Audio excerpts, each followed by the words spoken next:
You present it to the camera or present it just to each other? Whatever you like, Whatever, mate. yeah, So, cool. if I'm good looking enough, look at me. If Oh, not, you look fantastic, away. mate. You look There fantastic.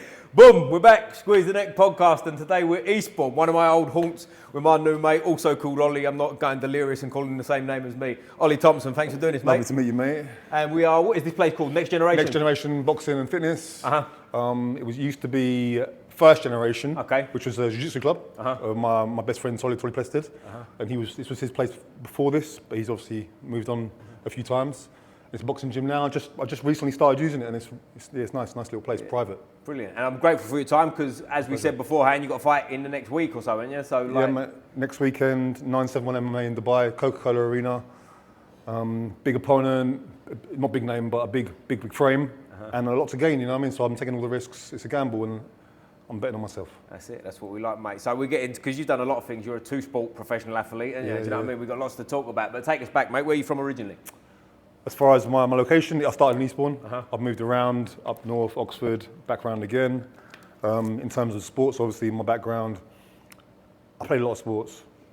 And then I had a little few years where I was like just doing dumb stuff without really much guidance. But I was athletic, I was very athletic. And I got to a point where I don't really want to waste it because I've got something there, and wasted talent, you know what I mean? To me, that's like we've all got something we can do really well, things we can do really well, and I was struggling to find out what it was, and I knew what it was because I've been in school doing stuff. So went to the gym, started lifting weights, started doing the strongman competitions. Didn't even know what strongman was.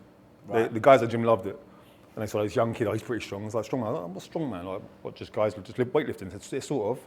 The competition did well. The next year I went to Britain's Strongest Man. The year after I come third in Britain's Strongest Man, second, first. Worlds, 8th and Worlds, just went on for about, I did strongman, I lifted weights. People don't realise I did strongman for maybe 6 years. Right. And literally, but they don't realise that first year when I did strongman was when I started lifting weights.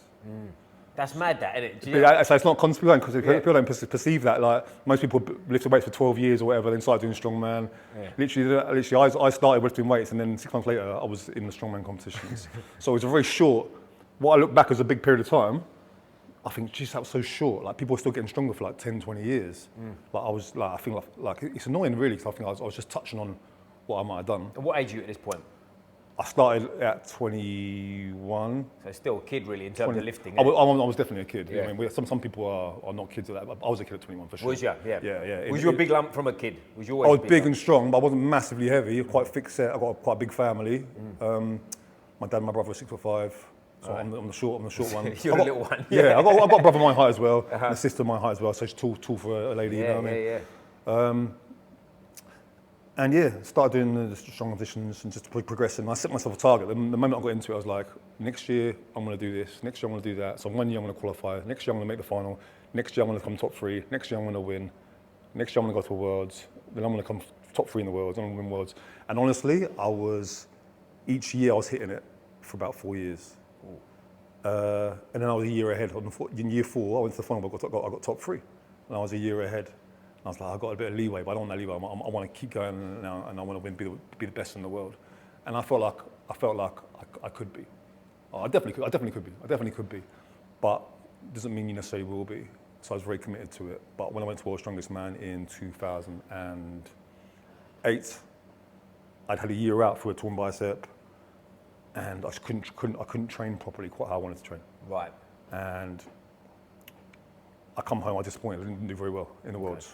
I come 8th 2 years before, and then I didn't come to the final. So on the plane home, I was like, nah, I don't think I can win World's Strongest Man. I'm not interested. I was only interested in winning World's Strongest Man. So I was like, what am I going to do? I'm not going to go and get a job, like just a regular job. And like I said, my friend Oli Thompson, my best friend Oli Thompson, just started doing Jiu Jitsu. He's the first guy in Eastbourne doing Jiu Jitsu. The 2 guys that started here were Oli Thompson doing Jiu Jitsu, and Adam Bansky was doing the wrestling. 2 guys were friends of mine. So I thought, you know what? I'm going to fight. I'm going to do MMA. And I hadn't really watched any MMA. I didn't really know MMA. I just knew about it because he was doing Jiu Jitsu, and it was easy Jiu Jitsu. He showed me some fights like GSP and stuff like that, and Brock Lesnar, because he was like obviously the big name. I watched a little bit with him, but I didn't really know much about it. Like Strongman, I hadn't really watched any Strongman before I started doing it. I was like, I'm going to fight. This was maybe like the summertime 2008. And then I flew home. On the flight home, I decided I'm not a strongman anymore. I'm a pro fighter. That was in my head. Just like that? In my head, yeah. I'm idiotic enough for that sort of shit, but that's the power of youth. You know, manifesting, right? That's it. I think sometimes delusion can be a big benefit to people. Yeah, that is manifestation, isn't it? That is manifestation. Absolutely, yeah. It won't always come true. No. But if you keep shooting for it, if you're bold enough and you've got it, you got it. You'll find out. And I'll tell you another thing, jumping around a bit, like we've all been in the gym with people that are deluded, that are terrible, but they're strong and they're just, they think they're the best thing since sliced bread. And that can take them to a certain level. Yeah, it does, you know what I mean? it does, yeah. And some people go all the way with it. Yeah. You know, I haven't gone all the way with it, but I've gone quite far with it. So I started going to grappling and I was massive, I was still massive. I was still strongman What size was you as a strongman, your biggest? My biggest was about 22.5 stone. Okay. Maybe just a bit more than that. Right. But so generally, for the Americans, that's sort of what, 310 pounds, somewhere around there? Yeah, like 145 kilos, 146 kilos. Probably 320, probably 320. Yeah, right. Good, great for lifting weights. Like the hour and a half of the day, you are a king. You are a god. Right. But the other 22 and a half, it's a struggle. Yeah. It's a struggle. You know what I mean? Just to get up the stairs. But when you're in the gym stops. You know, when you're doing stuff you do, the gym, you look in the mirror, you know, the mirror's bouncing off the mirror, so you can see the guy right over there because he's bouncing off. Like, it's a buzz. It's a buzz, and we live for that buzz really. You know what I mean? The wins with his fight or whatever, wins and losses. I'm an addict to the feeling, just the feelings we get. Do you know what I mean? And because they stay with you, right? Money comes and goes, trophies get rusty, but the feeling. So the gym would always stop, so it was always amazing. So I was like, I did a grappling competition, just a low level, quite one, no gi. And I was massive, I was huge. I won, but I was that sort of like strength and speed against guys who are pretty much like white belts, blue belts anyway. You can sort of plow through it. People aren't really going to get you on your back very, very easily. Just looking at you, I bet a lot of people in the division would have gone, fuck that. Probably. But what you're going to get is like in strongman, also if you're like athletic, is you have a natural quite good balance, quite good reactions, good hand-eye coordination. Some things come with it that sportsmen have, you know what I mean, in most cases. So wrestling's very technical, as you know, but it's also very natural. It is, yeah. There's elements of it especially that are very natural. Yeah, do you know what I mean? And like with big guys, that in itself is, I was going to say it's a skill. It's not a skill, but you get where I'm coming from, right? In itself, that is a fucking skill, man. You grab hold of someone that weighs 120 kilos. Yeah. That's a problem, isn't it? For example, like if you take a guy who hasn't boxed, ever boxed, and then you put him in with a top level boxer, he won't have a clue what to do. No. He will look every part the shit guy he is. You put a really big athletic dude who has never wrestled before with a good wrestler, he won't win. He won't win at all. And he'll get gas and he'll everything. But he'll make it awkward for him. Yeah. Because athleticism and size can go a certain way in wrestling. Definitely. So it's kind of like the natural place to go as a starting place. So I started wrestling and I had my first pro fight 3 months later. That's mental. Pro. Did you have any amateur fights at all? No, straight to pro. Because I just looked at I've been in that 3 months I've been watching the old Cage Rage. This is my introduction to it. The old Cage Rage on like European sports or screen sports or whatever. Was it Bravo or something at one point? I don't know, it was like a random channel, and they'd show them every night. And I watched the heavyweights, and I was like, I'm not impressed with any of these guys. Oh, right. Like, that was my attitude at the time. How old are you at that point now?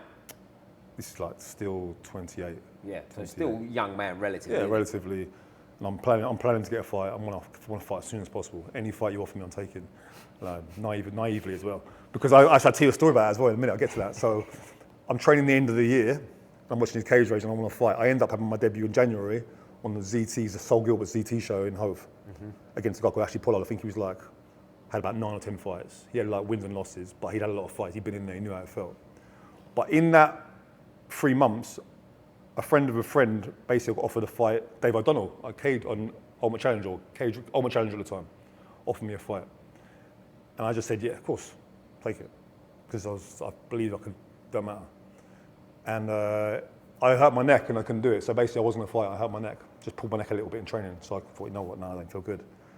And that guy that I turned down fighting is who we now call Dillian White. Is that right? Yeah. That's mental, isn't it? Who is what he is. Yeah. Tough guy as well, tough big guy. Yeah. Love him or hate him, he's decent at what he does. And was a very good kickboxer before he started doing the boxing.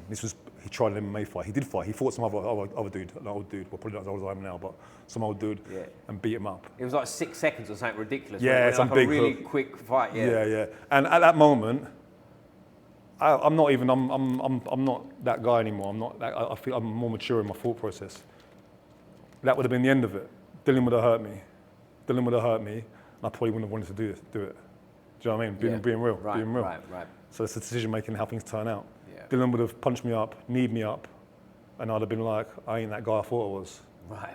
So, but it's an interesting story, you know, because it's funny how things work as well, isn't it, like that? Yeah. Because there's a lot of them. So I had a former opponent of his, I don't know if you've heard of Daniel Sam, do you know the yes, I don't know him personally, I know Daniel. Yeah, you know, he's a big star, so shout out Daniel, he's been on the podcast. He also fought Dylan White as a kickboxer, and he had stories of how he, like, I think he's wording, you can go back and check it. Dan, if I'm butchering it, mate, correct me, but he was like, a real fighter was basically what he said of Dylan White, like to the cause, you know what I mean? He'd fight till the end. Tough, hard man. Yeah, hard proper man. hard man, and he's up for it. He's a good lad, I like him. I don't know him personally, but I don't know him personally, I like his swag, you know what I mean? He is what he is. That's it. There's a lot of the boxers have got like their masks on.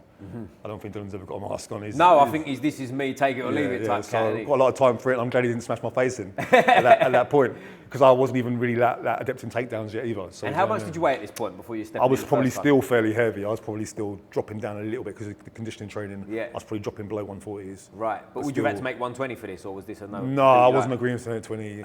Cage rage scales, mate. Right. Take one leg off. Yeah, I've seen a few of them. No offense to anybody. Because funny enough, I was given the name of Dylan White, but the name was changed a little bit. Okay. And so when I Googled and YouTubed it, this guy hasn't got no record, no history. I'm not going to say anything more about that, but that's genuinely what happened. Yeah. And one of my friends who's been involved in the game said, I've asked a few people, and he's done a little bit of kickboxing. Ooh. Which he had done a little bit of kickboxing. Yeah. But he was pretty good at it. Right. He was pretty good at it, and he's obviously a pretty good boxer now. Yeah. So yeah, that was. So I ended up having my debut against a guy called Ashley Pollard. Gassed in about 1 minute. The first round bell finished. I was in mount.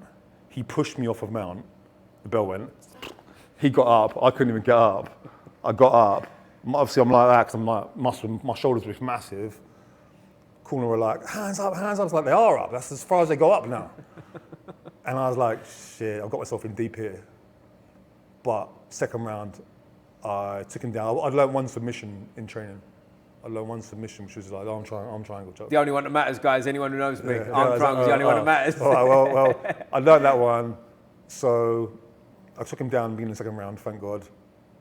Just looked for that, got mount, got the arm across, got the win, and walked out a very relieved man.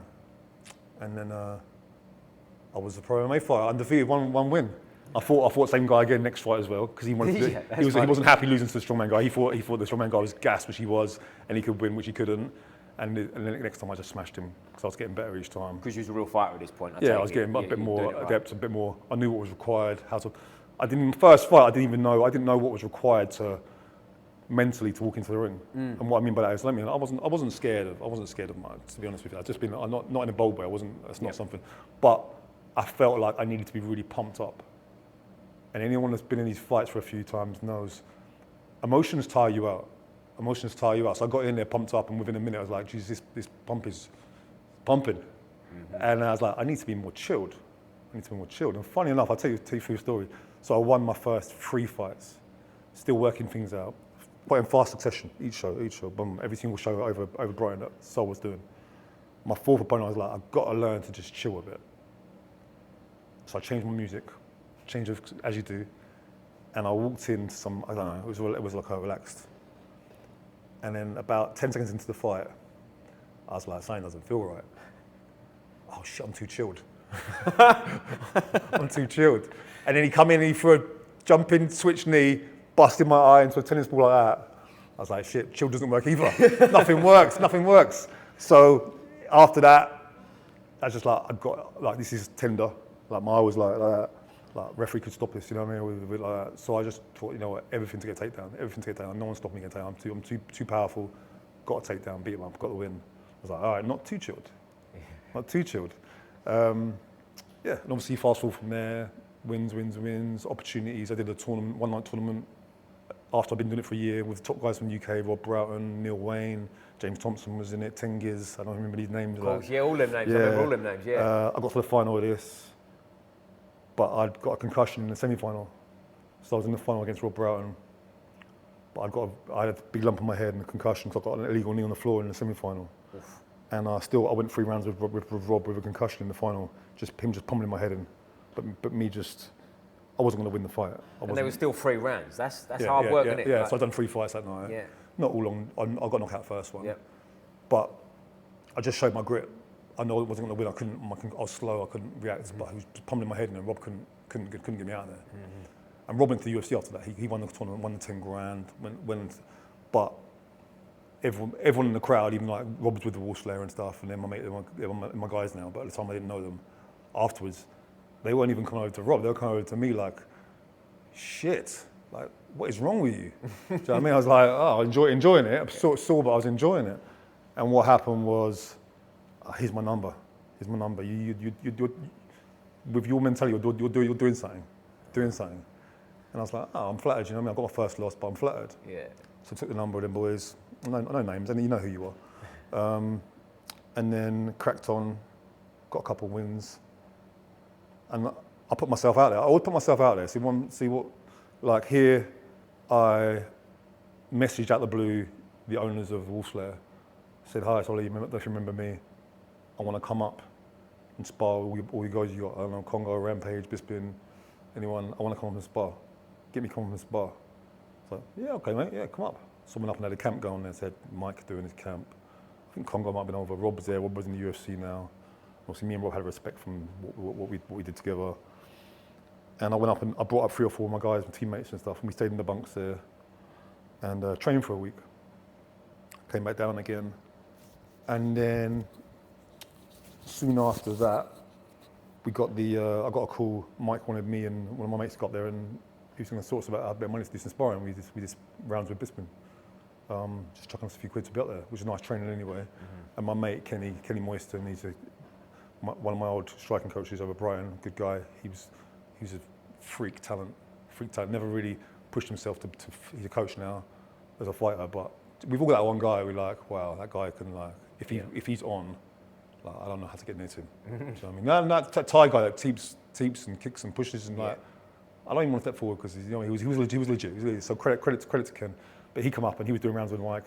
Ken was a welterweight or lightweight. Right. I was also a heavyweight. Mike was a middleweight, but he was walking around big. He walked around big. But Mike's condition was something else. Like we were doing rounds with Mike for his fight. I don't know what fight it was. It might have been Jorge Rivera, maybe. I'm not sure. Okay, back in the day, sort of 2010-ish type period, somewhere around there. Something like this, yeah. And Mike was doing 6-minute rounds on the MMA rounds with a new partner every 2 minutes. Oof. I wasn't in like fight shape either. This was just walk around time, you know what I mean? But he was having fresh partners and he was out conditioning the guys on the rounds. So shout out to Mike. His condition was next level. Everyone says that about him, don't they? Yeah, I think he was in the cage once with Joe Rogan, wasn't he? And I think he said his heart rate was like 32 beats a minute. Oh mate, probably. He's got insane. He got an injury. I don't think he's massively anaerobic for power. Yep. I think, but his aerobic fitness is phenomenal, which takes a real engine, doesn't it? It's as you know, it's that steady state. Boom. Well, it's like I said before about the big athletic guy. That's a skill as well, isn't it? The fucking guy that don't stop moving. Like you just can't keep him still. That's a fucking headache, isn't it? Yeah, for sure. So we did some stuff with Mike, and I stayed in contact. And then I was winning a few fights, and I had Bjorn Rebney. Remember Bjorn Rebney? Oh yeah. Was he Bellator? Bjorn Rebney messaged me to get me involved in the Bellator tournament, heavyweight tournament, and I was flattered. And the numbers were, I hadn't made any money yet. I made like a few hundred quid or something like that. I got maybe £1,000. I've been fighting. Sorry, skip forward. I was fighting at UTMMA, and I won the belt off of Ben Smith. Mm-hmm. And then Dave said the next opponent is Mark Potter. Rest in peace, Mark. Mate of mine, lost sadly recently, but great guy. And no one at the time, people would deny it now, right? But no one wanted to say yes to Mark. Right. It was like, how do you actually mark up? Like, there's heavyweights out there. I didn't even tell you who you are, but a lot of you, when you look in the mirror, you were the guys that didn't want to fight Mark. And I was one of them. One of them. So he was like, a title defense, Mark Potter. I was like, I ain't gonna show any fear, but deep down I'm like, I could end badly. If I get it wrong, if I get it right, it's amazing. If I get it wrong, he's one of them guys. It ain't gonna end nicely. Do you know what I mean? So I was like, I don't want to show any weakness here. So I'm not showing any. But I'm thinking, I'm not sure Mark's the one. I was like, I'm not sure if Mark deserves the title shot. Yeah, you know that one. Give it that one. Yeah. And I think the guy helping me out, managing me at the time, said, he obviously wanted the Mark fight. He knew it had value to it because Mark was being scouted by UFC and Bellator at the time. And I was like, all right, I'll take the fight, like $1,000 or something like that. Mark sells like hundreds of tickets. He did at the time. He's a very popular guy, so credit to him for that. So he was to sell, you know what I mean? They wanted him as champ was a banker. Right, that's what they wanted. Yeah, which is fine. It's normal. No, that's business, isn't it? Yeah, it's normal. Every game has a favourite who's supposed to win. So I was like, got to prepare for this. So I messaged the Wolf Slayer guys. Said, can I get involved in some training for this fight? Really important, I win.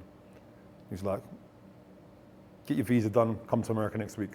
Congo's camp's on. Come join Congo's camp. Wow. Congo, I pay you $500 a week. 6-week camp. I was like, mate, my bag's packed. My bag is packed. So I went into the camp with Congo. I was the sparring partner. We had a couple of other guys come in. I was 6 weeks. I was the sparring partner for Pat Barry. That speaks for itself, right? Yeah, absolutely. That speaks for itself, right? If anyone hasn't seen that fight, check that one out. It's one of the most mental fights I've ever seen. I'm really just not proud to be involved, but I'm really cool that I was even involved because that was like monumental. I was like, everyone should know about that. If you don't know about it, find out about it, right? If you don't know about it, you probably ain't watched many fights. You're not a real fight fan, are you? You're a casual to the max. No, but you will be. Yeah. You will be. Absolutely. So I did that with Congo, came home. He won, obviously, the fight, how he won it. Sorry, was you there for the fight? Was you there? No, I had to come home. Oh, man, yeah. I had to come home. Corner went to the fight, I came home. Gotcha. I got paid, so shout out Congo, look after you for that.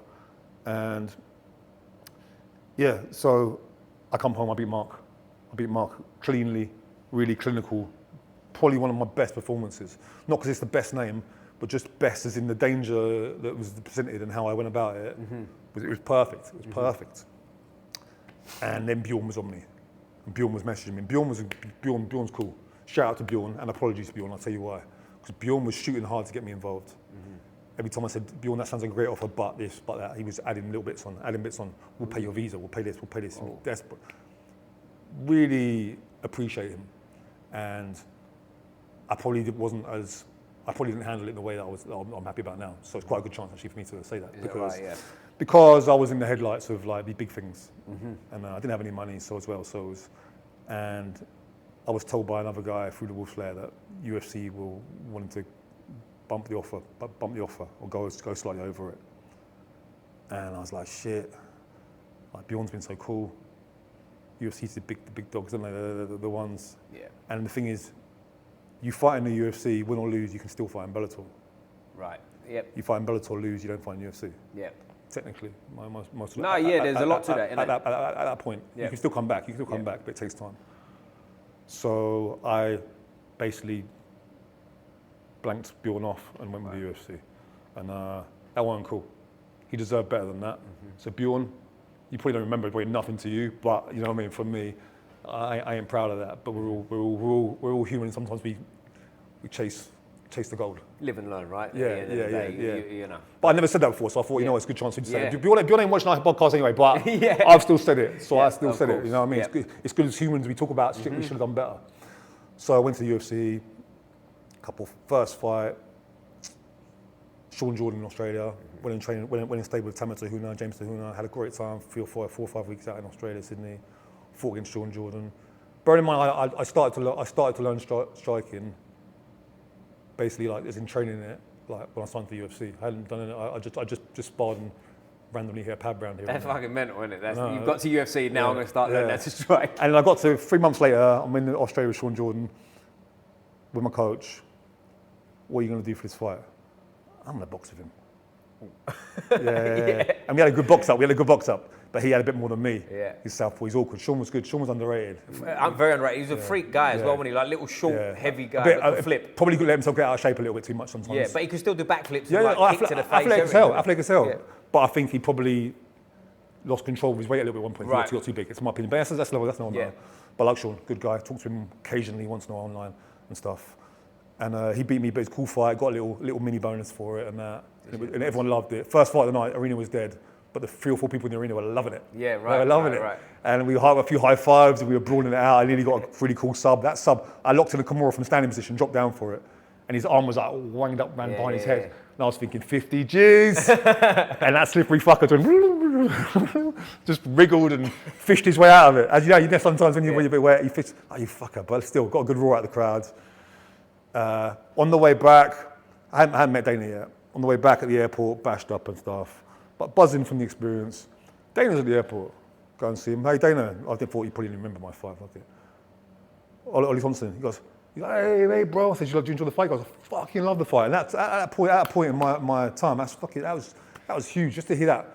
Yeah. I'm not love or hate Dana. He was that guy. And to hear that was mad. So fast forward, waiting for the next fight, and he matched me up with Phil the Freeze, a friend of mine. But we were going to fight. Wasn't friends at the time, obviously. And I had a disaster camp. I went out to Vegas with Congo and them boys, and then Congo and them boys moved on to his fight, and all the coaches left as well. So we were in Vegas without coaches. Whoa. I had a friend of mine who was my S&C coach, but credit to him as well. But it's not going to get me feeling what I want to feel. You can be fit as you want, right? Mm-hmm. And I was fit for it, but not mentally fit for it. Right. And my confidence was going. Mm-hmm. And we fought out there. A few people helped us out. We did a few bits in that for a few people, but it wasn't people I was familiar with and that. And they were just helping out, so it wasn't nothing. I wasn't even hitting pads with anybody. Mm-hmm. Do you know what I mean? At that point, it was a very winnable fight for both of us. But in the fight, I didn't do anything. I literally, I recommend you don't watch it. I don't mind you watching it, but I recommend you don't watch it because you're gonna be like, some guy managed to get in the cage and that, and Phil's trying to punch him. You know what I mean? I didn't have any plan, any idea what I was doing there. Honestly, it's not even excuses. At the end of the day, you come to a fight prepared or you don't. Yeah, this is what we do, right? Yeah. Doesn't matter what the reasons are. Mm-hmm. The reasons are my reasons.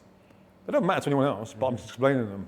I was flat. I walked to the ring, and I swear to God, I've never had this before. I'm a confident guy in most things I do. I was walking to the ring thinking, I don't know any way that I'll win a fight today. Right, yeah. It's not a great and you don't win a fight. You don't win a fight when you think that. You don't. I didn't throw any. I don't think I threw punches. I literally moved around while Phil threw stuff, defending myself. Phil got a takedown, and I got straight back up, which a lot of people don't do. Phil's very good at what he does as well. You know, he's not massively rounded, but he's just very good at what he does. Yeah. And then I was near his corner shouting, Phil, he's not doing anything, mate. Throw an overhand right. I was thinking that doesn't sound like a cool idea. And he banged overhand right and broke my nose. Yeah. And I sort of turned curled away. He went for a choke. And do you know what? This is another little exclusive for you, right? So one time in my life, I've given up. Mm-hmm. I gave up. Mm-hmm. I'm really ashamed to even say that. I gave up. Right. I couldn't breathe real. I had a broken nose. My blood was down my throat. But the reality is, I'm that guy. You got to choke me out. I'm not saying I won't tap and that go to sleep, but you got to lock. You speak to guys I grapple with and train with, and they're like, "Man, why did you wait so long?" I was like, "If I don't wait so long, how am I going to know what I can?" I'm that guy. How am I going to know? Maybe not an armbar and stuff like that. You know what I mean? Because it's limbs and stuff. Right. Choke to guillotine. Arm in choke, stuff like that. I really believe, unless you're in some sort of like real discomfort, I really believe you should be pushing them things regularly to quite to the limit. Okay. Because you know that one you weren't going to get out of and got out of it. Yeah. How are you going to find out? Yeah, I totally agree with the chokes because there's no. I don't want to say there's no consequences later because some people probably make a judgment. It's different, isn't it? Because again, like you said, armbar example is a perfect example. I don't need my arm fucked up for 3 months. I'll tap them. Exactly. But in the choke, I agree with that. There is an element of let's see for a second. You know. Yeah. And I get it quite a bit. Like, you were gurgling. I said, yeah. I said, I'm not being tough. It's a tough mentality, but I'm not being tough. There's a purpose to it. Yeah. It's not me being stubborn. I don't mind tapping. I've tapped more times than I want to count to imagine. I'm sure you have. As we all have. Yeah, exactly. Yeah. And someone says they haven't, you did it all wrong then, mate. You're doing it all wrong. Well, if they say they haven't, they're still a white belt for sure. Yeah, right? or you're with the wrong people. You're with the wrong people. Exactly. So, but I gave up. I didn't give up because Phil wasn't a better man. Phil was a better man by far. He was putting the choke on. The choke would have gone on. But he'll probably say himself in that. He tickled a bit on my beard, and I was like, yeah, I want to go home. And I went home, and we were waiting. The UFC didn't contact, and I said to my manager, I said, can we ask the UFC for my release? Wow. Okay. He didn't want to do it because obviously it's financial as well, isn't it? It's still UFC, you know what I mean? It's a bit of a mad thing to say, not something people really say very often. I wasn't really forceful about it. I was asking for my release. I just want to build up again. I need to build up again. I've hit a bit of a stumbling block. And he didn't. I think he might have said he did, but he didn't. And then a couple of months later, or a month later, we got the release. Right. Because the performance was so shit. I could have lost it and got another fight off the first fight, but it was so nothing. Right. I think they couldn't risk. They didn't know what I was going through for that situation. So to them, they wouldn't want to risk another one of them. Another one of them would be embarrassing. Yeah. Do you know what I mean? I get it. You can't have on the big show doing that twice. No, it's not good enough. Not good enough. It's pathetic. And what's your mindset at this point? Are you thinking you go away from the UFC and get back one day, or are you just sort of done with it? I mean, I'm in the changing room after the fight, in the toilet cubicle, shedding a tear. Not because of the pain. It's not a bit sore, but it's what it is. Shedding a tear just because I haven't felt this sort of disappointment and inability before, even in anything I've done before. And I felt really human. And I never really felt like that. I always felt like I was like, you know what I mean, I'm special. You know what I mean? You got to feel like that. You got to feel like that. And I felt really human. And I wasn't enjoying it. I was like, I don't know what I'm supposed to be doing here. I got to get home and just get my head around it. Get an operation on my nose, because my nose is still, I had to have it fixed up because it was like a double break. It's a good shot from Phil. Good shot. We joked about that a few times since then, so it's all good. It's all good. Phil's still going, isn't he? Phil's still going hard, man. He's going hard, man. So I'm proud of him. Yeah, was he won championship, is he? No, KSW champion. KSW, that's undefeated in about 8 years or something. Long reigning champion, and we'll get to that in a minute, but clever guy, just fighting, took all the things he does well and just does them. Yeah. Just doesn't. Someone like me wants to be exciting and do exciting shit. It feels like, I'm not saying he's not exciting, but I'm saying he don't care about that. Yeah.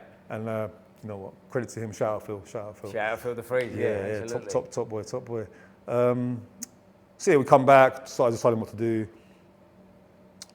Come back and had a few fights here. I went to KSW then. Had couple of wins, couple of losses, couple of fucking robberies as well in KSW. I don't want to go on about that, guys. I'm over it. Before the Polish people start bombarding me, you're my friends, guys. You know, we all Polish guys. You're my people. So, you know how it is. You saw what you saw. So, it's going well. Getting a little win run together, and then come to 2014. I fought for Bama. I hated fighting for Bama. I did not want to fight for Bama. It's just such a mess. Really? Such a mess. In what sense? The production? Well, I was match made with someone called Chris Barnett, who I fought later on. Chris Barnett, Huggy Bear Barnett. Yeah, of course. In UFC. Well, Chris Barnett, If you don't know, exactly. We'll get to that because I do fight him as well later.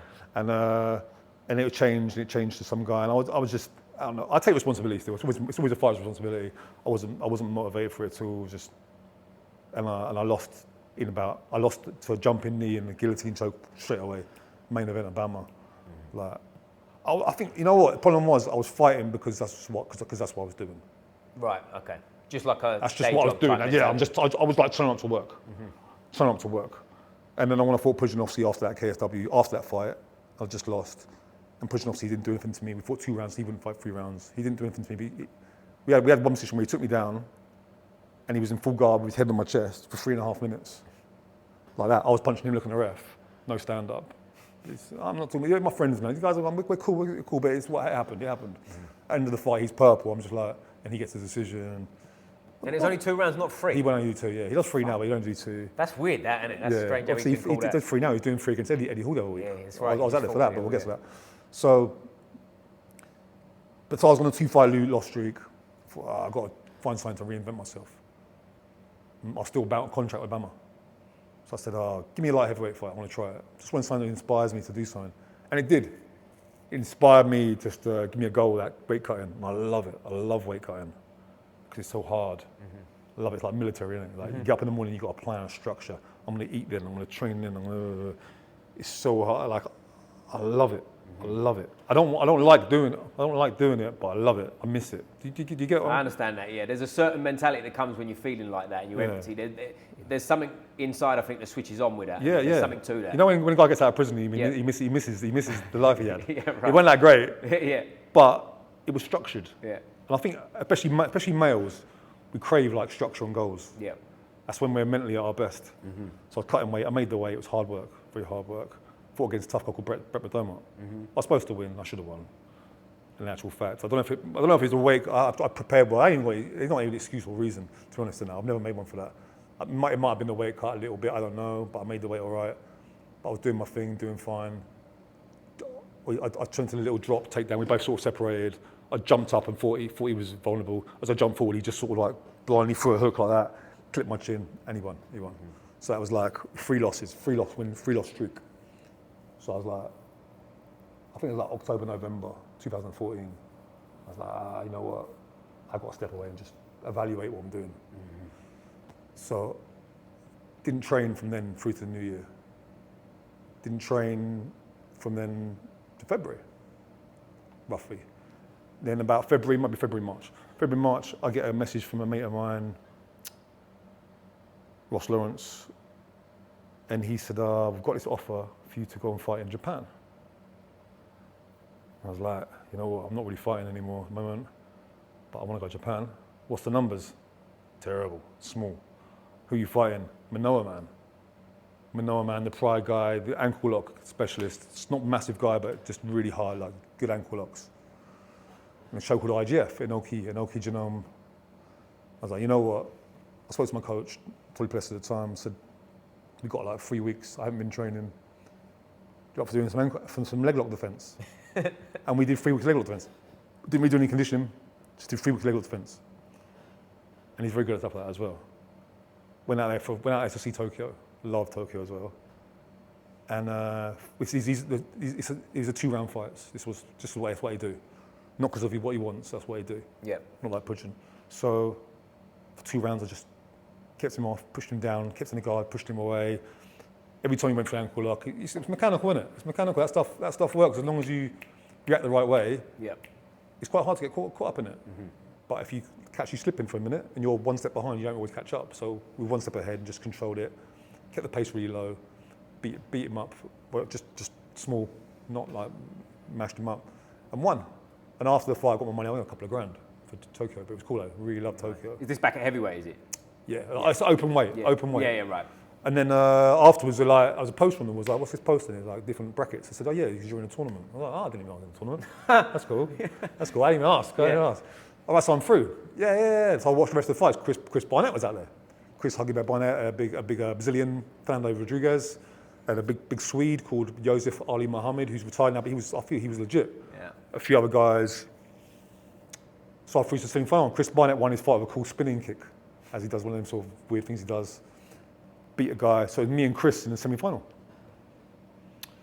So we prepared for that. And we had a couple of fights in the middle. We fought at KSW. We fought one time on a local show.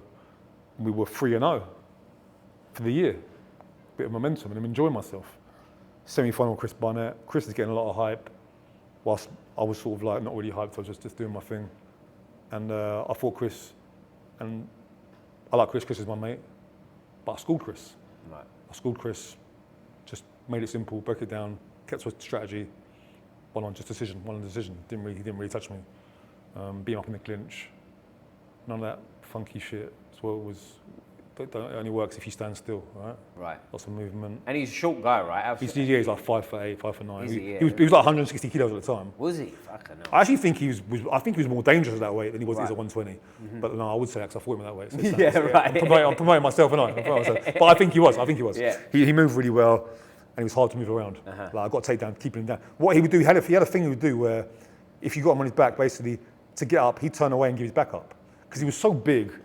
He'd just shake you off. You know, he can just like tripod up. Yeah. And you couldn't. The hooks aren't. You didn't have no connection on him. Yeah. And that's from a big lump like you. So like. You know what I mean? Like, he must be massive. Yeah. So when I got him down, he was getting up. I didn't even try and go for his back. Uh-huh. I just had my hand on his head and waited till he got up to the tie clinch and started putting knees in. It was just little stuff, little strategies that make it all come together. Keep things simple type attitude. Yeah. Beat him. Decision against. I won the decisions. I'm in the final. New Year's Eve, 2015. Tokyo. I'm going to Tokyo. Amazing. I'm just enjoying life. Small money, got $3,000 as well. And sorry, just to cut you off, but like with the tournament, it's not a one-night tournament, obviously. No, it's different. A month Up to New Year's Eve. Up to New Year's Eve. Perfect. Inoki Bumbaye, New Year's Eve. Oh, yeah. Good times. Yeah. So I'm through. I win a fight in KSW in Wembley against an undefeated guy called Lodorek, who's 11-0, 10-0 at the time. I beat him in KSW. So I was 4-0 for the year, and I had the New Year's Eve to look forward to. Enjoyed the Christmas, couple of days with my family. Flew out to Tokyo. Took a couple of guys out who were desperate to come out just to enjoy the New Year's Eve. Went out there. I was against Fernando Rodriguez, big Brazilian. He'd been knocking everyone out in all the rounds. I've been decisioning them. So MMA maths is like, the knockout guys are going to kill him then. Like, that one in my plans. I knocked him out in round one. Bosh. Won this diamond encrusted belt that they took off me again. Didn't let me bring home. They took it off you? Yeah, I got to the door of the arena, like now we're having that back. Got a decent payday. Yeah. Like, decent 5 figures and stuff. and come home, and it was a nice new year. And I was 5-0, and suddenly I'm popular. This game is, you know what I mean? You come unpopular, so unpopular so fast in this game. It's brutal. One loss and everyone thinks you're useless. It's very fickle in this game, you know what I mean? But it's nice to be popular. Yeah. Oh yeah. So I was popular. Offers are coming in. I was like, I need to just cash in and get something that I like. You know, offer me these Russians for $5,000 on that. $5,000's cool. Don't go very far. You know, Karatonov for $5,000, stuff like that. Like, I can just kill my momentum in a second for $5,000. Yeah. You know, I'm gonna buy a car or something, I'll be done. Exactly. So, yeah. And work that out weekly with your training camp and stuff. Yeah. So Bellator shot me an offer. This is Scott Coker, Bellator. Basically, Thompson was going to fight James, my mate James. What's up, James? Was going to fight Kimbo in a rematch in Wembley, and Kimbo died. Yeah. Rest in peace, Kimbo. Yeah, sad story that one. He was supposed to headline the event and died in training camp. Yeah, I think so. I believe so. So they weren't trying to match James. They wanted James to fight Kimbo. So they weren't rematching James. I felt bad for James, but that was separate. So they made me an offer. I said, "Oh, do you want to sign with us? Fly out to fly out to St. Louis next week, do some promo videos, watch the show. Rampage is debuting against Ishii, I believe. Yeah. Mitrione is debuting against Carl Suman-Tafa. Okay, wow. Fly out there. Big names on his card then. Yeah, fly out there, watch the show, sit with all the boys, enjoy it, do some photos, go in the rings, officials new signing. Sounds fucking cool. Sounds cool.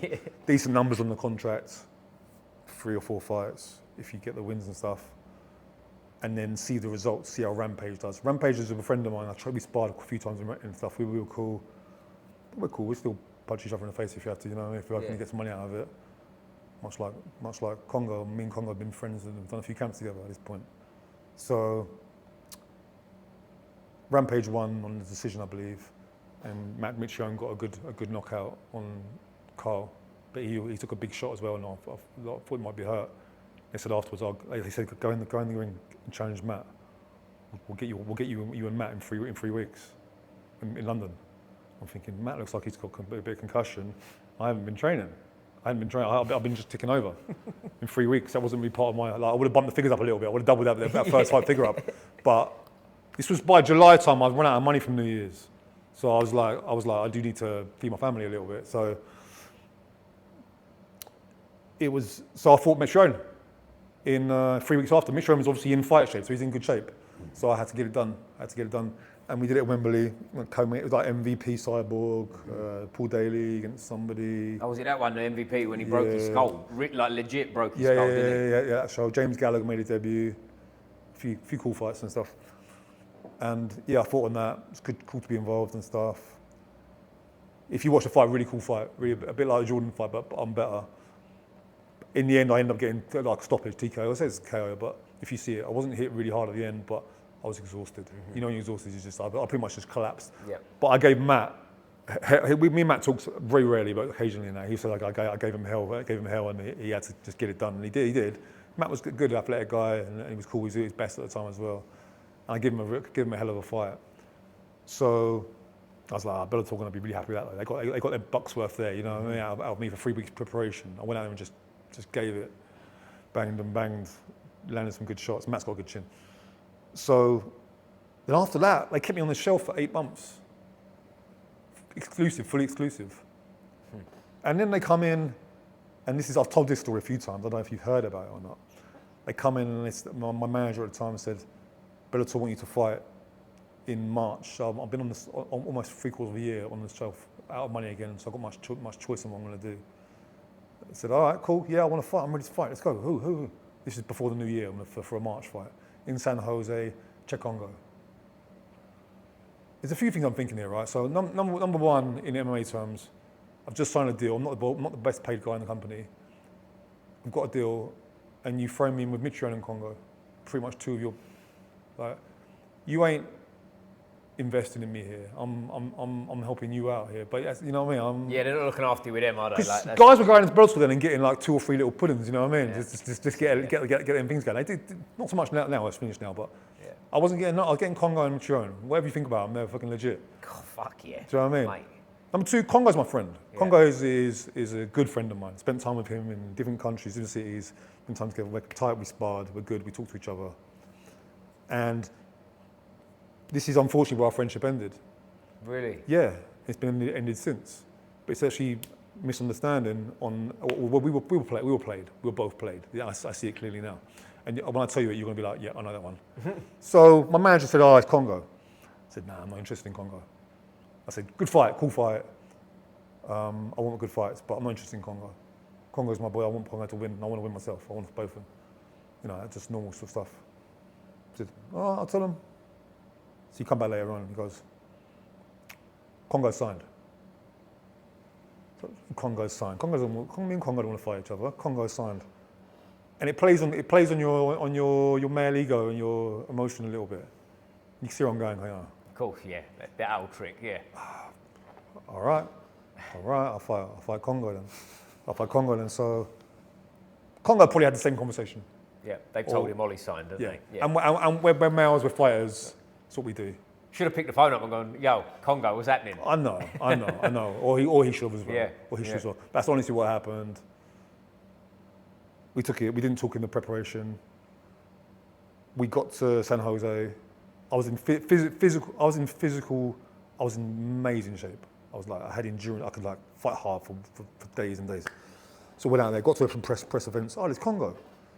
I'm not like motivated in this game, but like I don't need to have hatred, and I'm not interested in. I'm not looking to maim people. I'm looking to win the competition. I'm straight up. Oh, it's Czech. Yo, Czech, what's up? Comes over, slap hands, little hug. How you doing, man? Good to see you. Goes, oh, good to see you, Oli. You know, I'm not going to piss out the voice here, but I want in character. He's like, good to see you, Oli. Why you take this fight, brother? Why you take this fight? I'm probably changed into a Brazilian there a little bit. Why you take this fight, French bro? now, Yeah. You know, and I was like, I didn't take the fight. You took the fight. This was genuine. He goes, he looked really disappointed. He looks a bit hurt. Right. He looks hurt. I was hurt too, but I was like, no, you took the fight. He goes, no, you took the fight. I said, honestly, man, that wasn't what I wanted, but we're here now, so we'll do it. He's like, okay. So we were cool. That was completely fine. So we went in this room to these, it's like where the stalls are all out and the cameras are there and different people, media people do a big interview and short interviews. He's made 2 stalls down from me.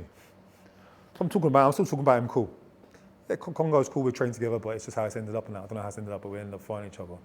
But I wish him more success and health, but we're going to fight. My earshot's catching him.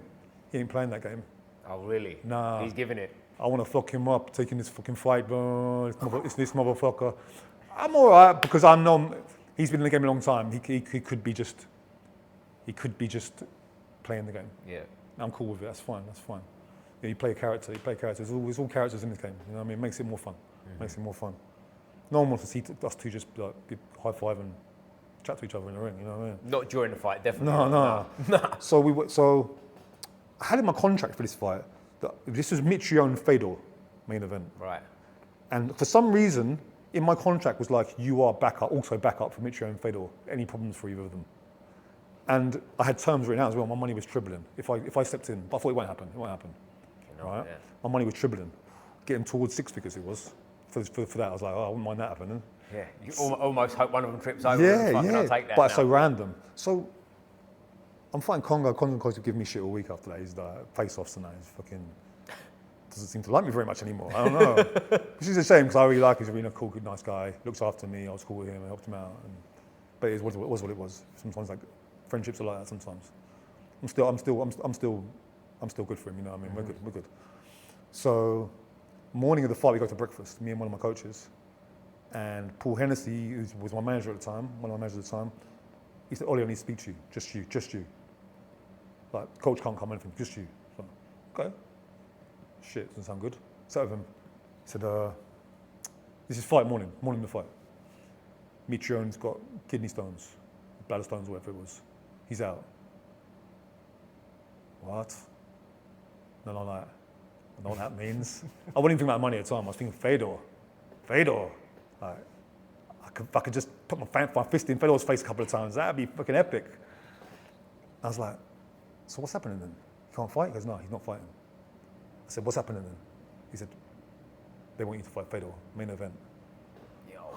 Man, this is sexy as fucking it, you know what I mean? I'm like, even if I lost, if I lose, you know what I mean? This is just epic. This is epic. You can imagine. Yeah, I mean, exactly. Like, for anyone who doesn't know, if you're more of a boxing guy or whatever, like Fedor is like at one point was like recognised as the GOAT. You know what I mean? So like to get the chance to fight. And I'm main event in San Jose as well. Yeah, right. And they chose you instead of Congo. Yeah, but I think for the excitement. Yeah. Right. Okay. Congo was ranked above me, but Congo fights a certain way, how he fights, not saying anything about it. Whilst what I did with Mitchell, and I thought if he did it with Fedor, that's going to be a gunfight. Yeah, right. I wanted a gunfight. So I was the official thing, and I had a triple salary on the fight. So he goes, if you're willing to do it, yeah, I'm willing to do it. But I'm a bit, my mind's going everywhere. He said, because it's so late, I've managed to negotiate it more than the triple. So basically, I was going to get, he said, and they're going to cover your tax, because San Jose tax is 40%. 40? Yeah, and it's gone from the check when you get it. You don't pay it, it's gone. God, mate. No one told me that. I didn't know that until I got there. Yeah. So that's quite a big blow, right? Almost half your money. You can do a rebate later on and try and get money back, but it's long-winded. So he said they're going to pay you, and it was basically 5 times the amount of my purse and cover my tax. So that was all tax, a take home. Right. I was going to, basically, I was out of money. I didn't have much money. I was just about getting food and training. And I was going to have a check at the end of the fight for 130 grand. Right. For me, that's a lot of money. I'm not someone who had loads of money. That was a big deal. But also I was fighting Fedor. This is like, what are we going to do? Like, you can't tell anyone yet, because they're not going to release it to the press yet. Okay. But obviously I'll tell my wife, and I'll run my wife and stuff. Like, look at the money, and we're fighting Fedor. She didn't give a shit about Fedor. She don't know Fedor. Nah, she's acting excited, like. And so it's all done. Talking to the corner. I went into the room. Tom corner, obviously. We've got a plan for it. We're in the bedroom, 3 of us. This is just like party time. We're fighting Fedor. Do this, do that. Just go out there and just throw some. You know what I mean? It was just really, really epic. And then we're leaving for the arena or whatever time it was. I don't know, 2, whatever. And about 10 to 2, my phone rings. Paul Hennessy. Oli, meet you downstairs in 10 minutes. I've got some news for you. Fedor said he refuses, he won't fight you. It was all agreed. Yeah, he's gone through his contract, and he thinks that he can get himself paid without fighting anybody. He's not going to fight you. Well, what happens then? Because will you fight Congo again? Ugh. All right. And I was really uninspired now. Yeah. I mean, really uninspired, like depressed. You know what I mean? And I was like, okay, money, original money. That's bad treatment. Terrible. That's really, and I've mentioned this before, and some of the fans have been like, like I'm moany bastard for complaining about it. No, that's real fucking. I don't think that's moaning. I think that's just telling what happened. That's what happened, and that's my state of mind. I didn't want to fight. If I hadn't left me on the sideline for 8 months, I'd have thought about going to the airport and flying home. Right. Fuck the consequences. Yeah. If you didn't need the money, you'd have fucked it. Yeah. But I did. I'd been on the sideline a long time. And so we went to the arena. Honestly, the vibe had gone. The vibe had completely gone. We were in this taxi, me and my 2 guys in the corner, Paul Hennessy in the front seat, and the taxi driver. I had my hood up. Probably had headphones on, I can't remember, but just not speaking. And got to the arena, flat as a physical shape, in great physical shape, but flat. And vibe is everything. Fuck yeah. Vibe over condition, mate. Vibe over condition. Because if there's no vibe, there's nothing. There's nothing. Do you know what I'm saying? Do you get Sure, it? 100%. So, yeah, vibe was flat, but I was like, just got to get this money. And I walked out to the arena to go and see the cage. Rich Chu was out there. Do you remember Rich? Yeah.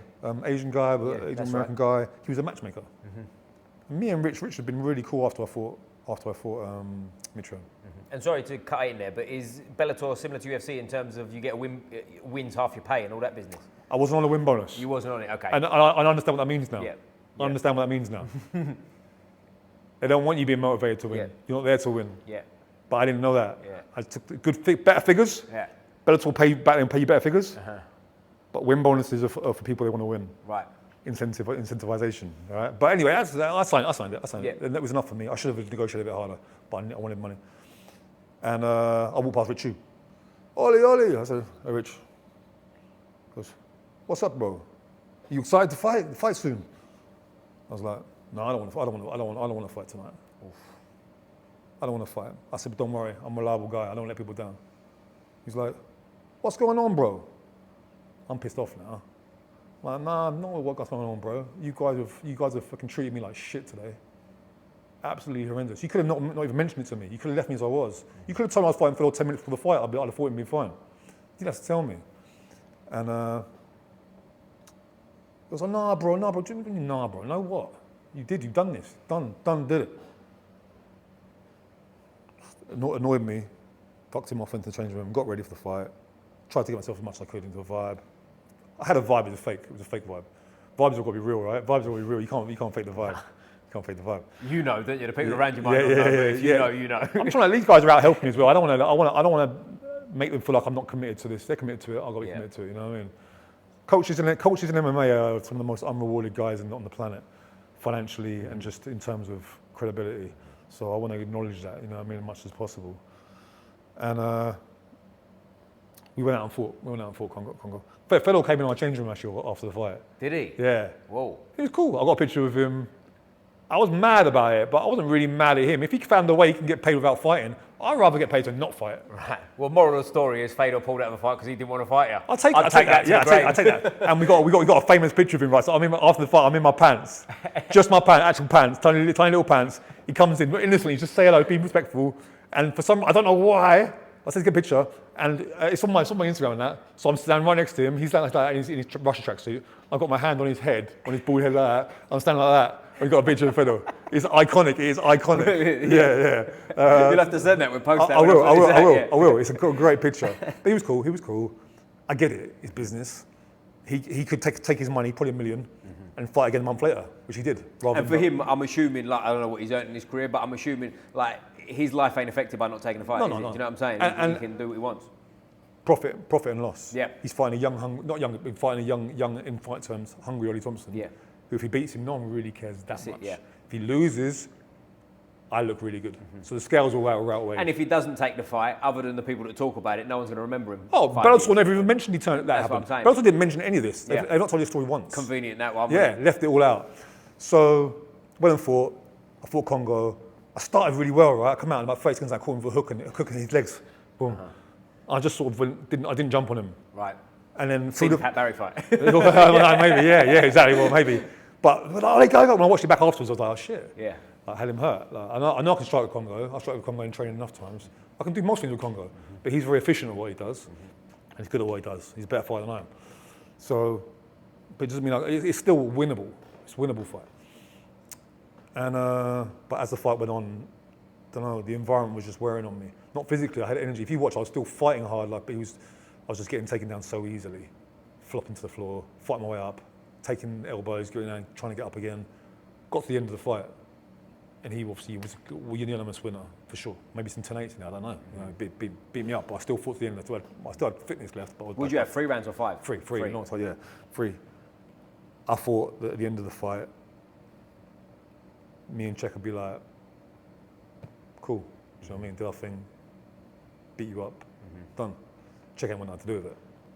Sad that, isn't it? It's a shame. It's a shame. You know, his friends that I met through him that were in his corner, and like some famous guys and actors, and they were all like all hugs on me, cool. They weren't doing that shit, but he felt it, which maybe mean he cared about me. Yeah. Which is you don't know what they fed him either, do you? You don't know what they've told. They might have said, Ollie said fuck you, or whatever. Do you know what I mean? You don't know. Exactly. So I'm not really.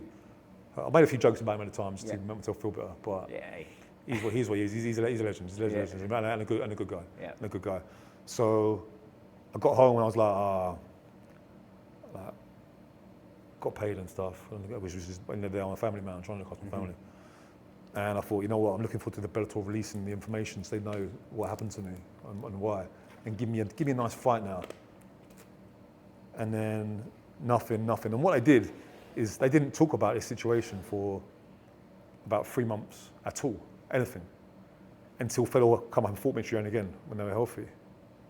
And by that point, no one gave a shit about the story. People give a shit. People cared about it. Yeah, it was old news. It was relevant. I was talking about it, and they said, "Yeah, Fedor couldn't do it because of this Matt and stuff." No one cared about it. And also, they kept me under contract. They didn't release me. I was under contract for another 4 months. So I couldn't talk about it under contract because they were talking about giving me another fight, which is obviously financially as well. Because there was a London show, and I wanted to fight Bobby Lashley in London. They were hinting at maybe giving you Bobby Lashley in London, so like, but they were playing me because while I'm under the impression I might get this opportunity, I'm not going to talk about what they did to me. Mm-hmm.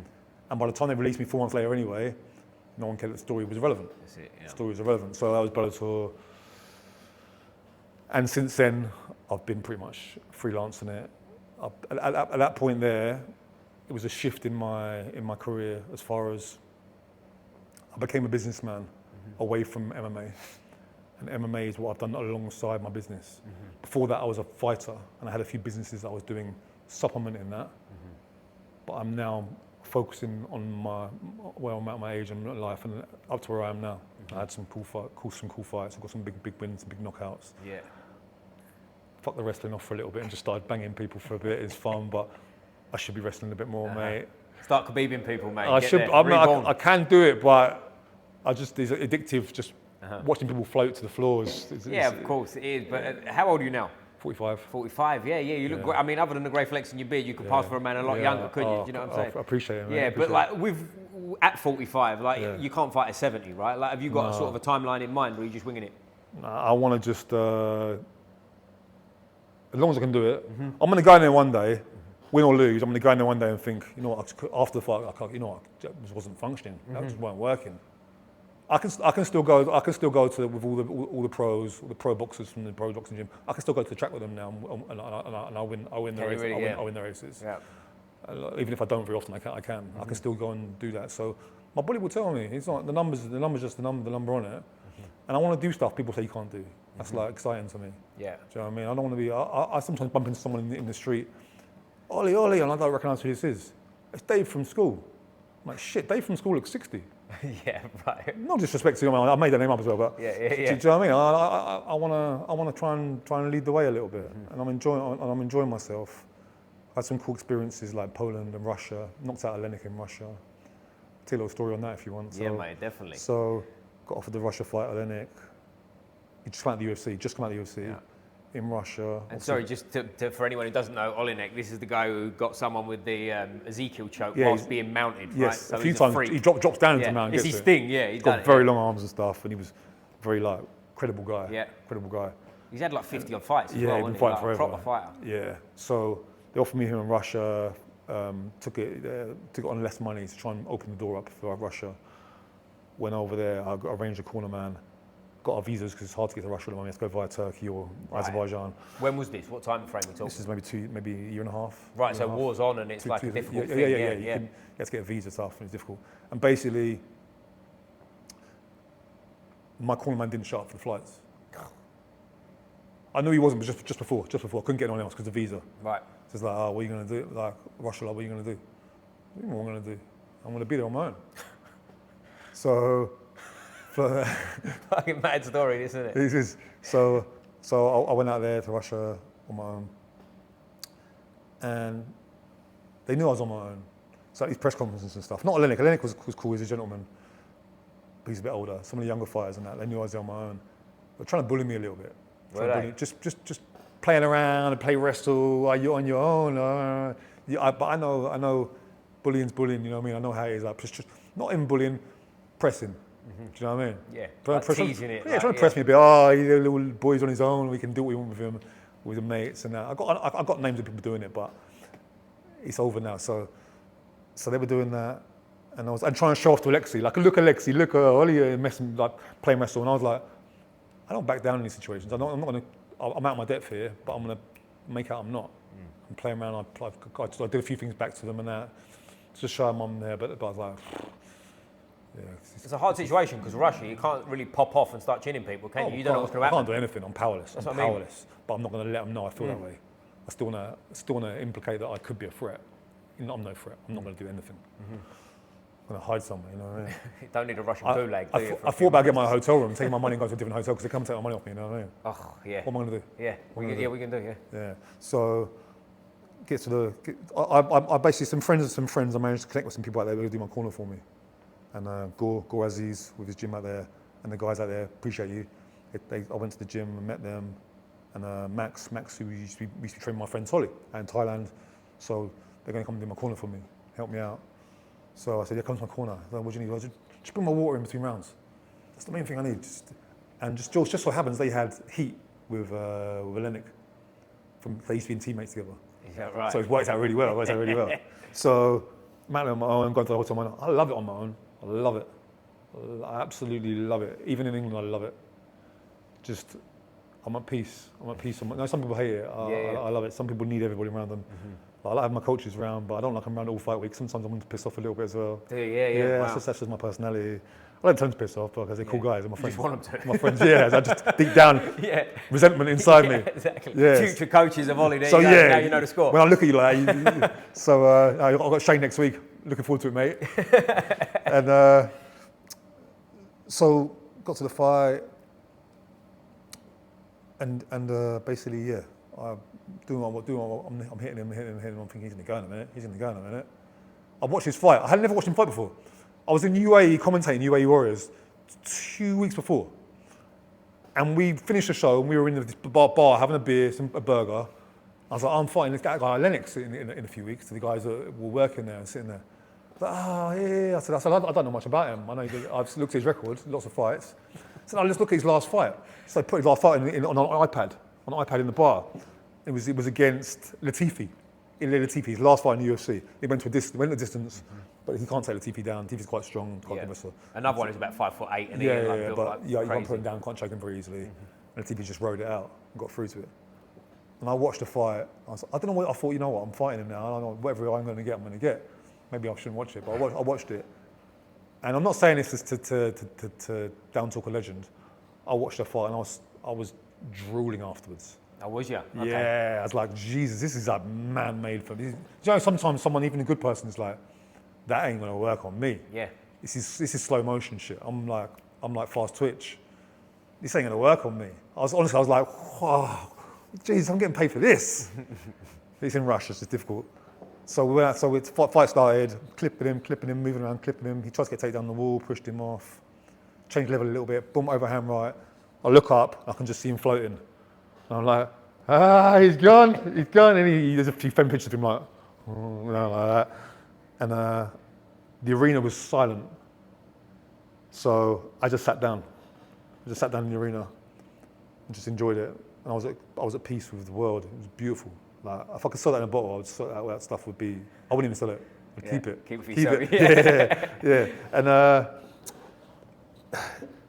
And I said, guys, come and celebrate with me, man. Come celebrate with me. Yeah. So the guys come in, Gore and Bogdan, who's in the UFC now, Bogdan Karovic, and Walter Walker, who's in the UFC now. They weren't in the UFC at the time, but they were in the corner with Gore. Good guys. They came in, we celebrated, and I think they were my security as well because the arena was pissed. I was going to say, that was my next question. How's that after you win? It was a belt for belt. I got presented for a belt, and it was Costas Agiu, the boxer. Costas Agiu. I didn't realise he was friends with Olenek. Obviously, I was there. I wasn't there. I was there to be rolled over, wasn't I? Yeah. And he put the belt around me, and his face was just stinking. I was like, cheer up, brother, cheer up. And I went back to the hotel room with this belt, with a stack, and I was on my own. I'd stolen 2 chocolate muffins from breakfast in my drawer. In your drawer? I went and got them. Yeah, that was in my drawer because I didn't want to dry out too much. Yeah. No, they're in the safe. That's the precious. I got them out. I was like, this is going to be a hell of a night. I had 9 hours until I can get up for breakfast, and straight from breakfast to the airport.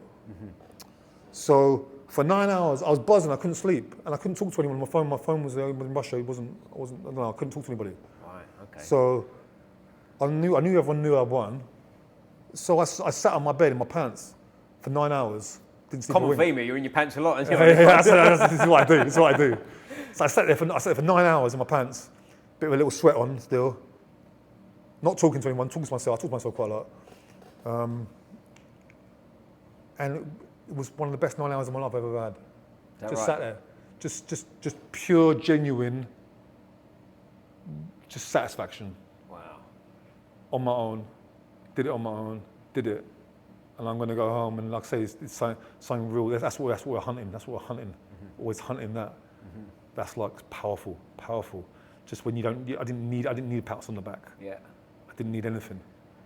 And I sat there and I had an amazing night. Just, you know, everything we do, we whether we know it or not, we're chasing self-esteem. Mm-hmm. We're chasing like men's mental health and that shit I talk about and all stuff. We're chasing self-esteem. We're chasing things that make us feel good, genuinely good about ourselves. That's cool. There's nothing wrong with that. But a lot of things are fake, and that was like about as real as it gets. Mm-hmm. So I packed my bag after all them hours, had a shower, changed my pants.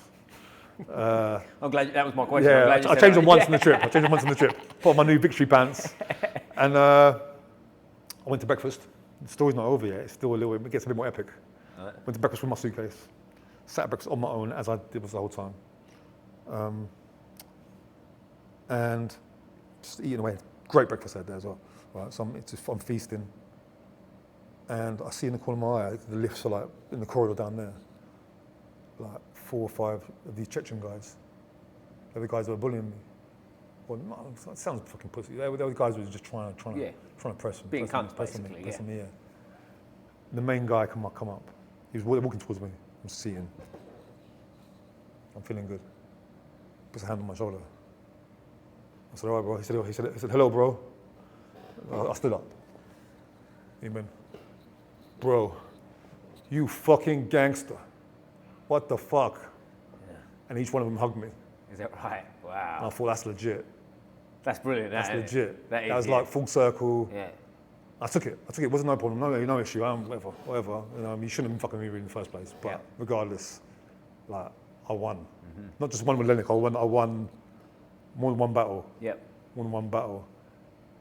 And they had no choice but to submit. Yeah. Submit. And that was like pretty powerful. That's brilliant. That's pretty awesome, powerful. Isn't it? Yeah. And I was like, yeah, I'm back. Yeah. And I flew home and enjoyed it with everyone. And then it went viral. The clip of me knocking him out. I don't remember it, but absolutely. And all the stories ended up being like, oh yeah, but like the next like 46, he's pretty old. I was like, come on, articles. I'm 45 and a half. Yeah. Where's my 44. Like, it wasn't a kid. Yeah. He just looks older than me. Yeah. Do you know what I mean? And then obviously I bashed him up. I was supposed to rematch him the year after. The show fucked me around, so I didn't get on the flight. Mm-hmm. They blacklisted me from Russia, or tried to. So not a lot of shows in Russia won't use me now, but one show will, the show I fought on. Mm-hmm. But then it didn't help me. He talked some shit, so he's not my friend anymore. Right, okay. I often make a joke about him too, but it's nothing serious. It's just playing the game. Mm-hmm. And a few fights in Russia after. I fought Minikov. Mm-hmm. Minikov was like legit. I fought Minikov and boxing. We boxed. Oh, did you? I didn't know this. Yeah, we boxed in the MMA gloves. Yeah. And I dropped him. I don't know if Minikov would have been in Bellator, but Minikov was probably one of the most best guys that didn't ever really make a UFC run. Yeah. And didn't get hurt very often. He was like 22-0, whatever it was. Beat Congo, beat Volkov, beat all these guys. Dropped him in round 1, where he was like wobbling. I let him get a count. He dropped me in round 3, and he won a decision. I broke my orbital. He broke my orbital with a shot. But I had some problems with my shoulder for the preparation. I left on the Sunday. I sparred one time on the Friday. That was my sparring session. Yeah. I'll tell you another funny story as well. I don't know if you know, but I've done some pro wrestling. Did you know? I didn't know this. Yeah. You've done everything. I've done 2 fights last year. Did you? Okay. They was asking me. I was like, oh, I'll do it. Where's this? Over here? Just like Hastings, like a local site. Done some cool flips and stuff. It's just a buzz, fun for the kids to watch. Yeah. And the date came about. I'd agreed to it. I was wrestling, and wrestling hurts. Wrestling really hurts. Yeah. So I wrestled before I went and fought Minikov. I wrestled in Hastings on a big show, on a tasting show, on a Saturday night. And I flew to Russia Sunday morning. And I went and fought Minikov. The Russians didn't know. And I was bashed up, man, from the wrestling. Thought it was a buzz. Like, everyone else was out celebrating. I was like, I ain't celebrating after wrestling. I'm flying to Russia at like 6 in the morning. That almost, like, when you're telling people that, it almost sounds like a bullshit story. Then of course you're going to Russia to have a fight in the morning. Yeah, it's real. No, it's real. We did that. And give Minikov a good fight. And I'd like to fight Minikov again. It was cool. I've suggested it a few times, but I think he's just promoting now. Yeah. He's a bit older now, maybe like myself. That was a cool Russia experience. Obviously, I won a title in Poland last year. Yeah. Knocked a big, massive dude out of there. Mm-hmm. Got the belt in Babylon, it's called. Mm-hmm. I don't really like saying the name too much because So I was a champion there, and they offered me a fight on like 3 weeks' notice before Christmas. And I didn't want to take it. I said, I'm not in shape. I said, it won't be a good fight against Shimon Kalekli, who was like 9-on-1. He was like an Olympic weightlifting medalist. He was a decent guy. Not amazing, no, I'm better than him, you know what I mean? But he'd been training hard. Good record. He fought in KSW several times, won fights out there. And I said, no, I don't want to take the fight. They kept offering more money. I said, no, it's not the money. I said, I don't want to take the fight. It won't be fair for the fans. I'm the champion here. You know, show me respect. Don't offer me like last-minute fights. And they said, oh, well, if you don't take the fight, we're going to strip you the belt. I was like, what are you talking about? What? Loads of unprofessional shit. I thought, you know what? I'll gamble on myself. I'm not in good condition. I'll gamble on myself getting the job done. And he beat me on decision. And it wasn't, I said non-title fight. It was non-title fight. But he beat me on decision. It's kind of ended my run of wins, which was annoying. But I said yes. So it's on me. It's on me. Financially and without losing the belt, it just made sense to do it in the end. I did it. And yeah, fast forward to now, I'm basically right to date now where I've got the fight next week of 971 MMA against Junior Caranta, big 6'6" Swedish Gambian dude. 6'6" is a puzzle in itself, isn't it? Yeah, of course it is. He only had 5 fights. He's not got an amazing record, but he'll be hungry. He's got a lot to gain out of it. I've got a lot to lose out of it. Well, not a lot to lose out of it, but I've got, he's got more to gain than I do out of it. So I'm going to do a week in Dubai, commentate on UAE Warriors on the Friday. Nice. Fight on the Saturday on 971 MMA. Just don't care, do you? That's a proper fighter, though, isn't it? Just someone that's going to have it when it's there. I enjoy the business, and then I fly home on a Sunday, and I fly to Tenerife for a holiday on a Monday. Good on you. Shout out to the Tenerife massive. Yeah. But I tell you one thing I wanted to ask you before was like when you come from your background, strongman, right? Not weightlifting, but you was lifting weight, obviously. Yeah. But like, how much you're weighing now? How much are you as we sit here? I think I'm about 107, 108. So from like, you're almost 40 kilos down from when you was at your heaviest, right? Yeah. Like one thing I've noticed with big lumps that get into martial arts a bit later that I've been around, that they have it's hard for them to let go of like bench pressing 1,000,000 kilos. And do you know what I'm saying? Did you have any of that, or was you straight away cutting all that out? I have to force myself to do it. Yeah. Okay. I was sick of it for a long time. Right. And I should have carried on doing it. I should have carried on doing more than I did. Right. For a few years, I didn't really lift weights. Really? I was strong enough. I wasn't, but I didn't realise how much just health benefits are to just being strong. It's more information now. Like I'm quite bashed up over the years through stuff I've done, and muscle mass still protects you. It protects your joints.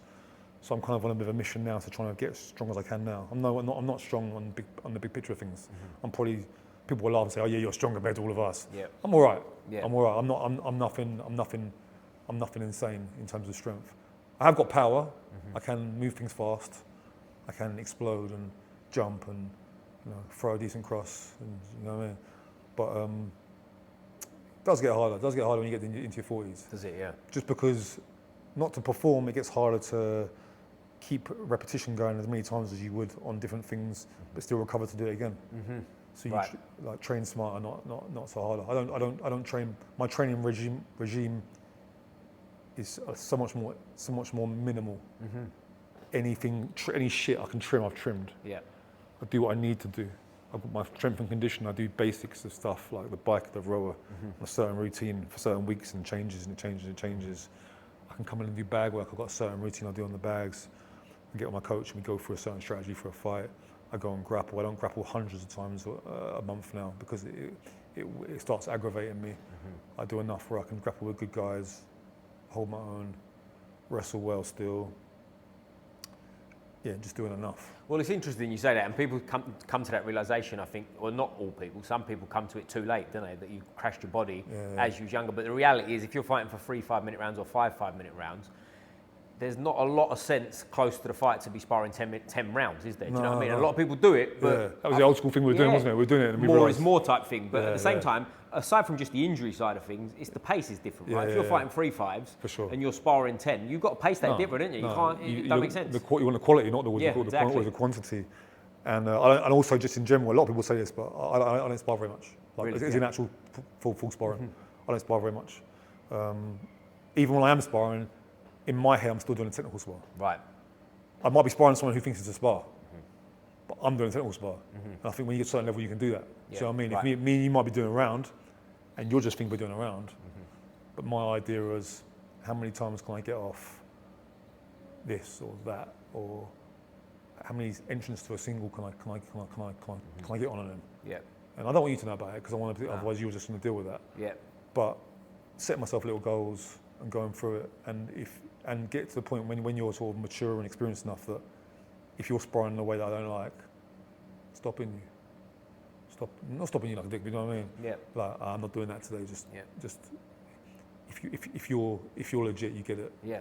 If you're legit, you get it. And also at the end of the day, if me and you are sparring and I think I'm doing better than I am and I leave buzzing, gives a fuck, right? Don't matter. You know what went on, so that's all that matters at the end of the day. Yeah, for sure. And also that's part of maturity. It is. We become humble anyway. Yeah. Because we all end up suffering wins and defeats. Mm-hmm. And once you've been defeated a certain amount of times, you realise how we're all mortal, right? We're all mortal. That's it. And I realised that a while ago. I'd much rather I didn't. I'd rather not realise it because it was pretty cool at one point. When I was a kid, I've honestly, in my own head, I was like, this is weird. I think I'm like a superhero or something. Honestly, because I was just doing shit. I was just doing shit, and it might not be me. It might be people thinking the same thing. But I was at school and I was trying something. I was like, shit, I'm good at volleyball. Yeah. Shit, I'm good at badminton. I was like, it was almost like I wasn't even telling anyone about it. Yeah. It's like I don't want whatever's going on. I don't want to like blow this. Do you know what I mean? It's funny, yeah. And that's how I thought. And in actual fact, that confidence took me through to strongman, to fighting. Is that I was secretly still a superhero. Yeah. Because you know how I said I went to Wolfstead to get the opportunity to go out there.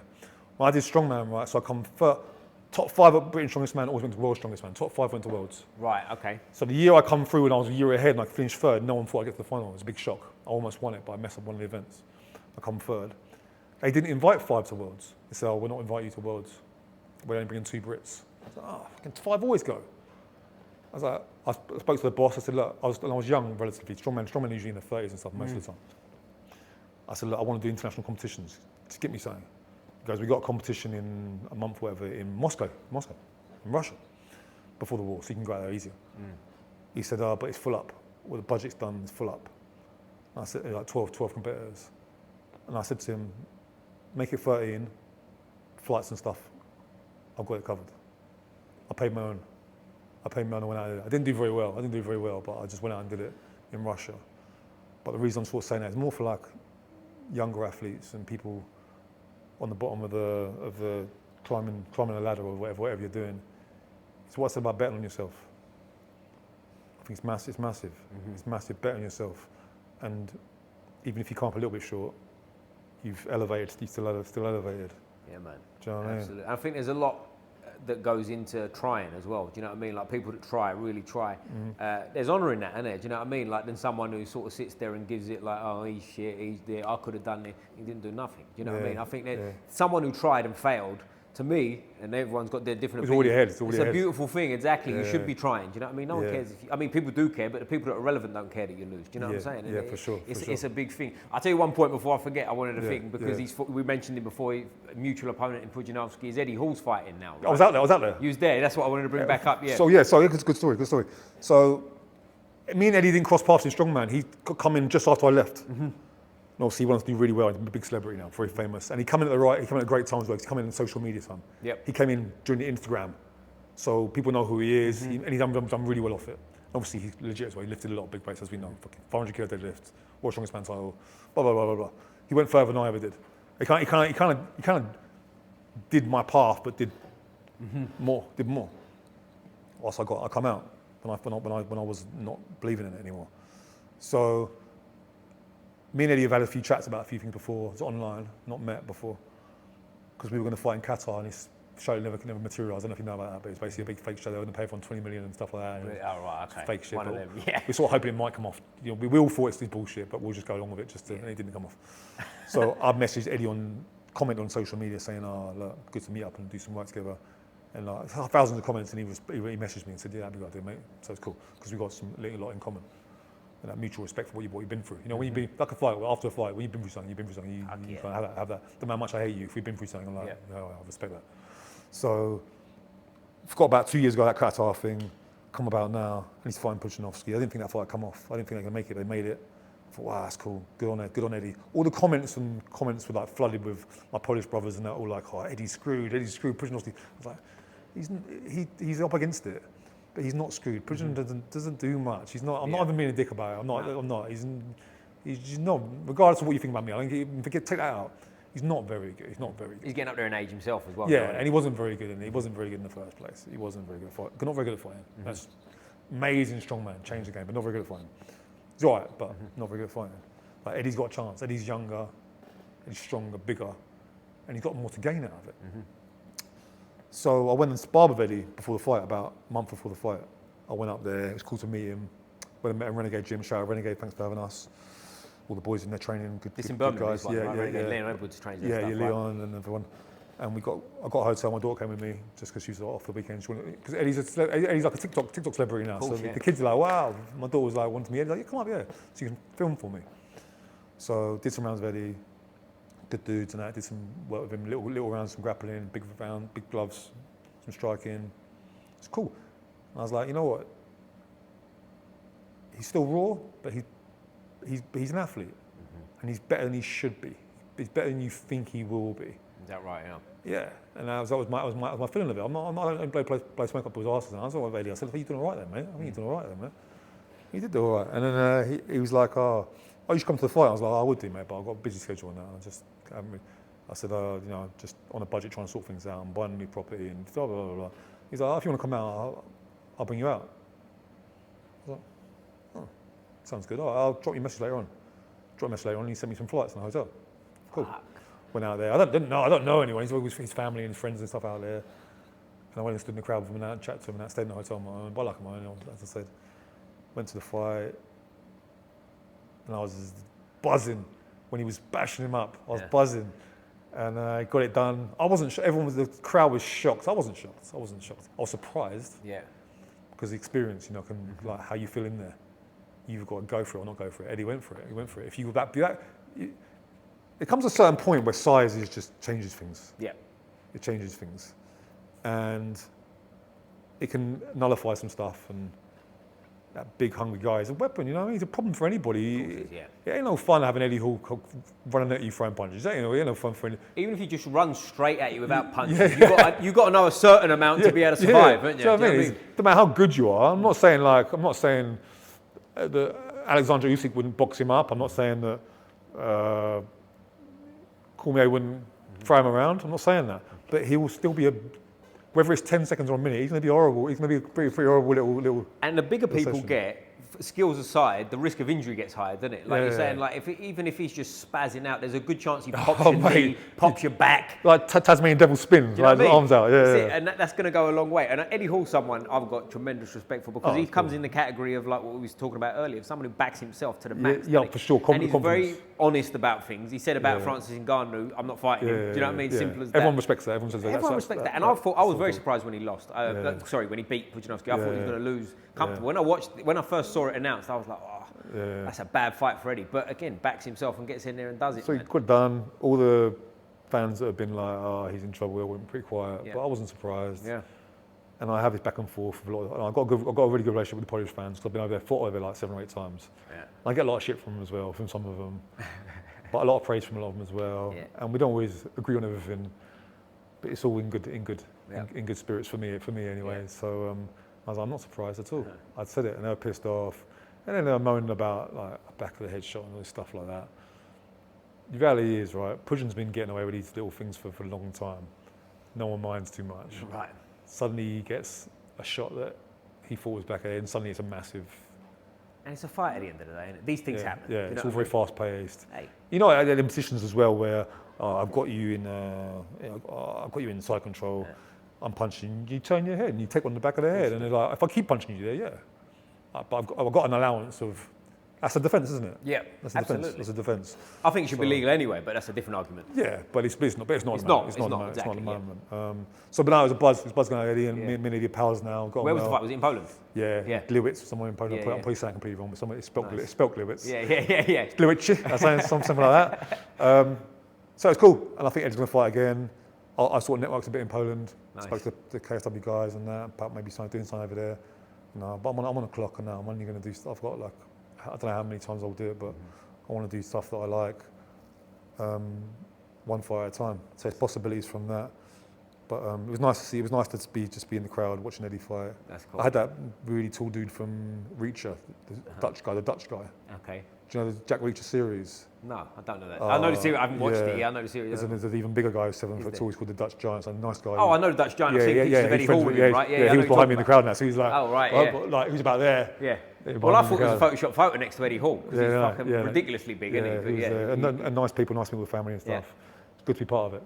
And it was nice. It was actually nice. It wasn't about me. Right. I was just a pedestrian. That's cool, isn't it? Enjoying the ride. Yeah. It was cool, and little fun weekend away. But mate, that's been brilliant. I really appreciate you doing this. Pleasure, One thing mate, I say, mate. I don't know if you've seen any of these, but I'm big on talking about like honour and the way fighters carry themselves.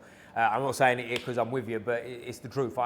There's no excuses with you. Don't talk down about people. And I just think that should be celebrated, and there should be more people like that. So thank you very much. I appreciate it. You've been asking me for a long time now. I've been chasing him all over. I've got him. I'm hard work to pin down, mate. I'm hard work to pin down. But we're mates for life now. So yeah, mate. Of course, we've got it done. Nice, man. Top man. Most important question I ask all day. Yeah. I always ask everyone. This is important. This decides whether we stay friends or we might have to have a live over there to figure it out. Which football team do you support? You're not going to be happy with this, man. Because you're London too. Who don't you want it to be? Well, there's only one team I do want it to be, so you can make your own mind up here. Wearing white, mate. No, not north of the river white. We're not north of the river white, mate. We won't even mention the name, forget it. He said it's Chelsea. It's over. My guy, top man. But mate, as I say, I really appreciate you. Correct answer is Chelsea. But anyway, I always finish with the fist up like this, mate. I stumbled on my words there. Fist up like this. Squeeze the neck. Boom!